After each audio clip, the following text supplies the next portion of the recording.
প্রণাম। হ্যাঁ প্রণাম, বলো গুরুদেব, আমাদের মহাভারতে হ্যাঁ বলো।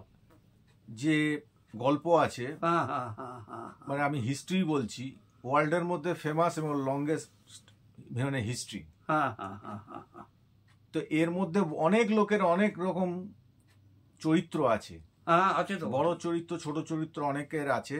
হ্যাঁ, নাম হ্যাঁ, করা করা সব যোদ্ধাদের আছে, ঠিক। রাজাদের আছে। তো এর মধ্যে একটা চরিত্র আছে বারবারিক।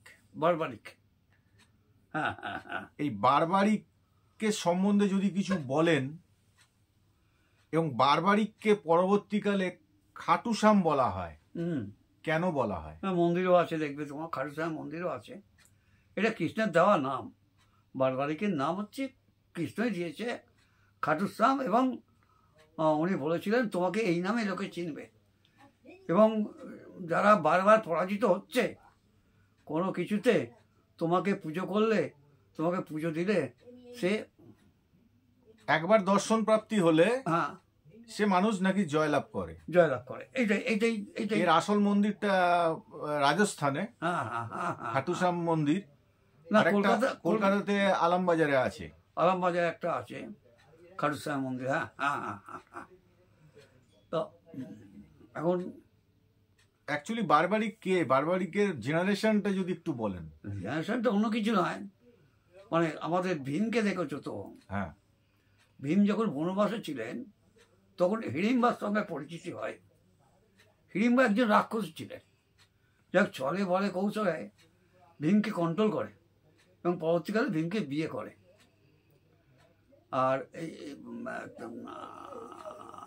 হিড়িম্বার ছেলে হচ্ছে Barbarik, Ghatotkach. Ghatotkach, sorry sorry sorry sorry Ghatotkach. ঘটোৎকচের ছেলে হচ্ছে বারবারিক, ঘটোৎকচের ছেলে হচ্ছে বারবারিক। আমার পুরো ফ্যামিলিটা হচ্ছে প্রচণ্ড শক্তিশালী সব দিক থেকে। হ্যাঁ, তো ইভিন বারবারিক এত শক্তিশালী ছিল যে ভীমকেও একবার পরাস্ত করেছিলেন। হ্যাঁ, মল্লযুদ্ধে হারিয়ে দিয়েছিল, মল্লযুদ্ধে একবার হারিয়ে দিয়েছিলেন। যাই হোক, সেটা তো পরবর্তীকালে ওরা জানতে পারলো, বাড়ির লোকেরা জানতে পেরে ওকে যথেষ্ট তিরস্কার করলো যে তুমি তোমার দাদুকে এরকম করেছো। ও তো জানতো না, বড় একটা ও চিনতো না। তো এখন এই বারবারিক, এবার কৃষ্ণ যখন যুদ্ধ আরম্ভ হয় যখন, মানে মহাভারতের যুদ্ধ, এই সময় কৃষ্ণ মাথায় একটা এসেছিল যে এই যুদ্ধটা কবে শেষ হবে।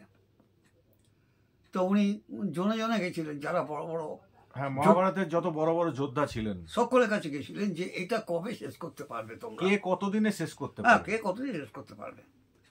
তো কেউই সদুত্তর দিতে পারেনি, যে কবে শেষ হবে এটা। কেউ বলছে 18 দিন, কেউ বলছে 21 দিন, কেউ বলছে 22 দিন, কেউ বলছে 25 দিন। হ্যাঁ, কৃষ্ণ কিন্তু টাল পাচ্ছিলেন না পুরো। উনি ভাবিছিলেন যে একটা নির্দিষ্ট টাইমে যুদ্ধটা বন্ধ হয়ে যাবে, ওটাই ওনার মনের আশা ছিল। কিন্তু কেউই ওনার মনের আশা পূরণ করতে পারেননি। এই সময় ওনার সঙ্গে পরিচিতি হয় বা দেখা হয় বারবারিকের। বারবারিককেও প্রশ্ন করে যে শুনেছি তুমি তো মহান যোদ্ধা, তা তুমি কি পারবে কুরুক্ষেত্রের যুদ্ধ বন্ধ করতে? বললো, মহারাজ আমি পারি যদি একদিনেই পেরে যাবো। বললো, এটা অসম্ভব ব্যাপার, তুমি এটা একদিনে না, ক্ষণিকের মধ্যে আমি যুদ্ধ শেষ করতে ওই তাই, যাই হোক ক্ষণিকের মধ্যে যুদ্ধ শেষ করে দেবো। কৃষ্ণ বলে, এত বড় বড় যোদ্ধা থাকতে এ বলছে যে ক্ষণিকের মধ্যে শেষ করে দেবে, এটা কি করে সম্ভব? বলছে, এটা কি করে সম্ভব তুমি বলো, তোমার কথা আমি বিশ্বাস করবো কি করে? বলে, মহারাজ আপনি কাজ করুন, ও তোমার কাছে কিছুই নেই তো, এই 3টে তীর আছে তোমার এই 3টে তীর দিয়ে তুমি কি যুদ্ধ বন্ধ করতে পারবে? বলে, হ্যাঁ মহারাজ, হ্যাঁ।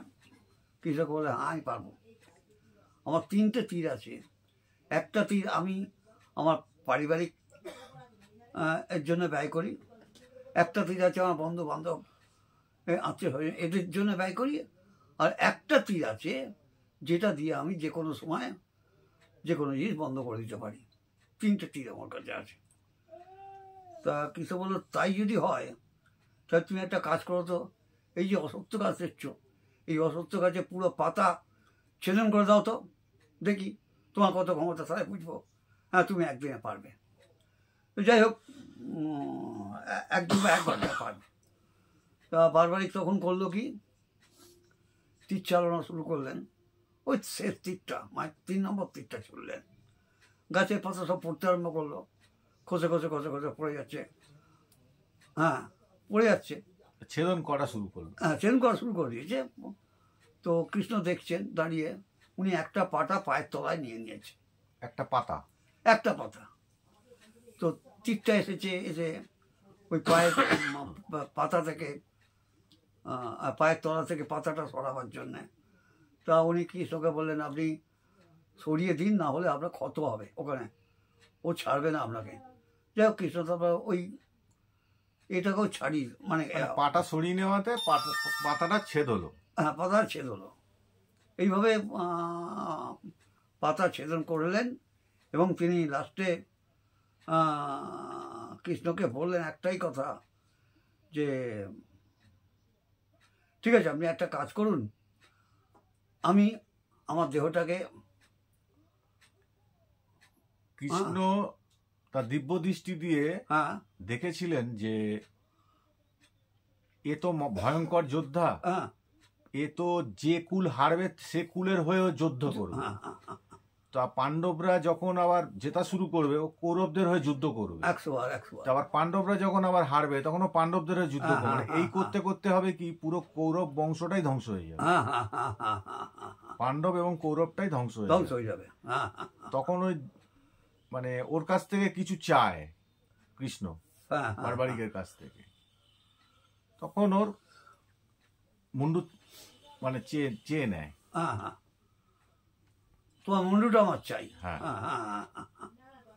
তা উনি বললেন ঠিক আছে আমি মুন্ডু দিয়ে দিচ্ছি।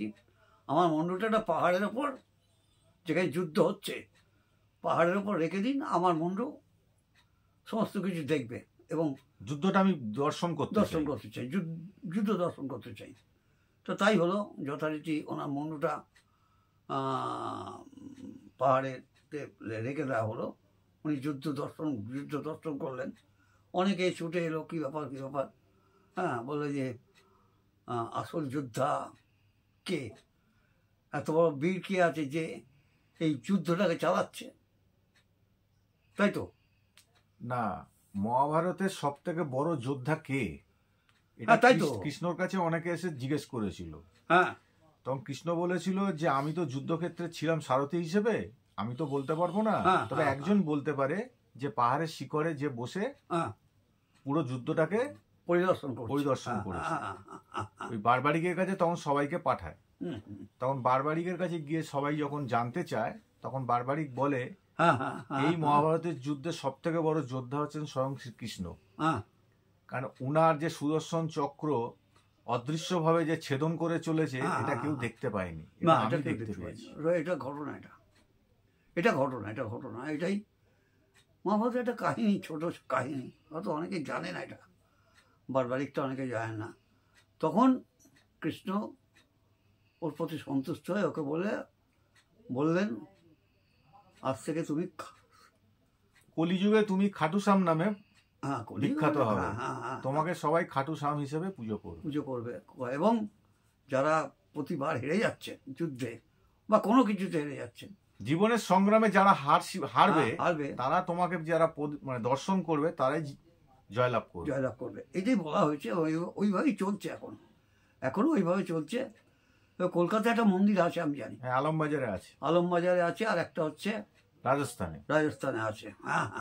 আর একটা হাওড়ার ওদিকে কোথাও আছে, সেটা আমার ঠিক জানা নেই, শুনেছি আমি। যাই হোক, তো এইটা একটা বিরাট, অনেকেই জানে না ব্যাপারটা। কিন্তু ওনাকে কিন্তু পূজিত করা হয় তুলসী পাতা দিয়ে। ওনাকে পূজিত তুলসী পাতা দিয়ে করা হয় এবং একাদশীর দিন করা হয়। তুলসী পাতা একাদশীর দিন করা হয়, একটা ঠিকই আছে, অসুবিধে কি আছে। এইটাই ছোট গল্প একটা বললাম মানুষকে। প্রণাম গুরুদেব, তাহলে এখানেই রাখি। হ্যাঁ, প্রণাম। রাখুক।